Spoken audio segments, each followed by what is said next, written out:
a BootlegKev.com exclusive.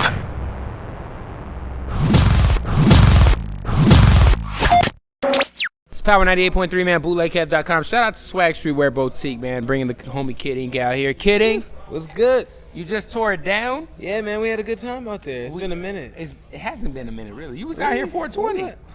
Are you right? But that's still a minute for me, I feel like. You know what I'm saying? I'm usually hitting Arizona every 2 months. Well, I guess that's been 2 months. It has been. Yeah. It's been about. You're right on quota, and you'll be back in like 2 weeks. It's like I've been on tour, on this Kendrick tour, man, and I've been all over the place, and I've lost track of days. Now you are a West Coast artist. Kendrick, of course, is the man right now on the West man. Coast. What have you learned from traveling and touring with the TDE crew and touring with Kendrick? The biggest thing, man, besides just, you know what I'm saying, besides them being humble dudes and just always, you know what I'm saying, being humble, it's like the stage show itself. Like Kendrick, you know what I'm saying, he has a upgraded show where, you know what I'm saying, as far as speakers, sound quality, lights and all that stuff, and they've actually lended, you know what I'm saying, the reach to be like, yo, you can come sit down with our people and kind of learn this kind of thing. So I feel like that's dope to learn a bigger show, and you know what I'm saying, for me, just being on that tour and it being big for the West Coast is important. It is. How did you get on the tour? Did they reach out to you? Did TDE reach out to you? Because I feel like you guys are two of the biggest dudes doing it right now on the West Coast. It's one of those things where, you know, Ill Will already had a relationship with them, just hosting mixtapes for K-Dot and Schoolboy back in the day. Of course, back in the day. So it was like,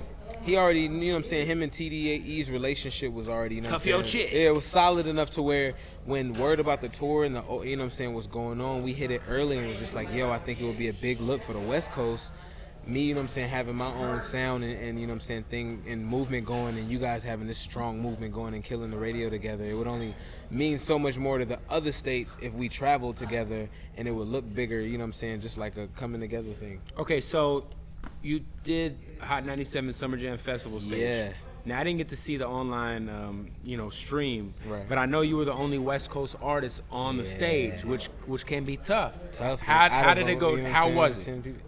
It was good, man. I actually had a dope response to where it was, I had my fan, you know what I'm saying, what I did was I went out and really looked for my fans that really wanted to come out to the show, and I tweeted for them to meet me at the mall. Right. And I had, you know what I'm saying, and so many fans come through, and I gave out tickets and wristbands that when they showed up, I had a big support. So it was like, so you kind of you had a little insurance policy. I had a nice insurance policy, and then I could notice the people that weren't familiar paying attention. So you know what I'm saying, that's what I feel like is more important, more than having just a rocked out house that first time. It's I know when I come back that second year, that's gonna be crazy, and I'm looking for that main stage. Of course.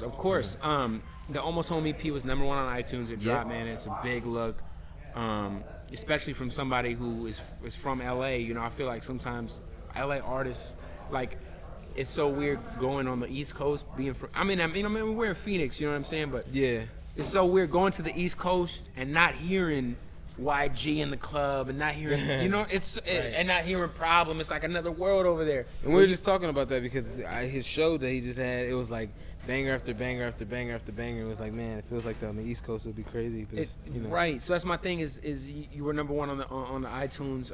Why did you decide to do an EP instead of an album or off top? Man, the EP was important for me because, like, I'm planning on doing the album the same, like, I had a release schedule for the album, and I feel like it's still on the date. Like, the EP didn't push anything back. The EP for me was really just, I'm with a major label now, and I can't just drop a mixtape and a song whenever I want. So it's like the summer being so important to me, and me having records that I felt like were ready for the summer. Right. And if they would have been released after the summer, it wouldn't have had as much of an impact, or I would have probably got over them or anything like that. I felt like I needed new records too for these, you know, Summer Jam Festival, all that stuff like that. I had to do the EP, and that's, you know what I'm saying, the way for the label to make their money and for me to still get my music out, which is more important to me. Like, of course, you know what I'm saying, I'm about that, the return and the sales and all that, and seeing the iTunes, but having that music out and having new stuff to perform in is my, you know what I'm saying, good feeling right now. What I want to know is, I know you've done joints with a lot of the MMG camp, you know, Meek, Wale.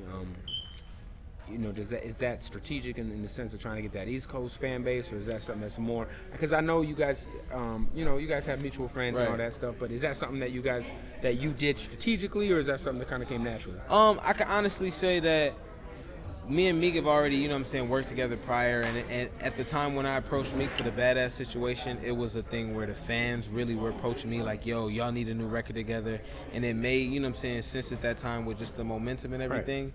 And then the Wale aspect, which was kind of like, you know what I'm saying, brought in just from thought and a little bit of label connect, that of course, I thought about the fact that it would hit the East Coast and the DMV and just that whole just area a little bit harder. And I was excited about it more than it was a plan. Like, when I actually recognized it, it was kind of, like, oh, okay, we got one that, we could run with this. Because it wasn't like Badass was done and then that we knew there was a single. It was still a list of records that I went through. It was a mixtape song. People fucked with it, Exactly. So it made sense at that time. And it was one of those ones I couldn't run from after it was already released, too. Just same thing with the record Bossing Up. It was like, I tried to, let that record breathe and be what it was, and I had other artists approaching me for the remix, and I was telling them, like, let's get on this for the EP, and they were like, the nah, Bossing Up, you got Fur, Up. you got French on that thing. That's New York. That's definitely New York, and I was definitely ready for Hot 97 with that one for sure. For sure.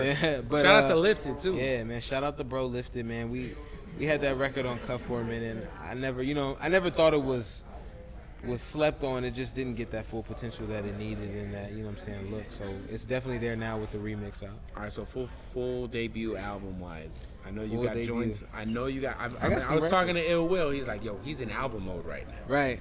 I'm definitely. I got some records. I mean, definitely. I picked out EP record songs that I felt like they were. Some of them were records that were gonna make the album. Right.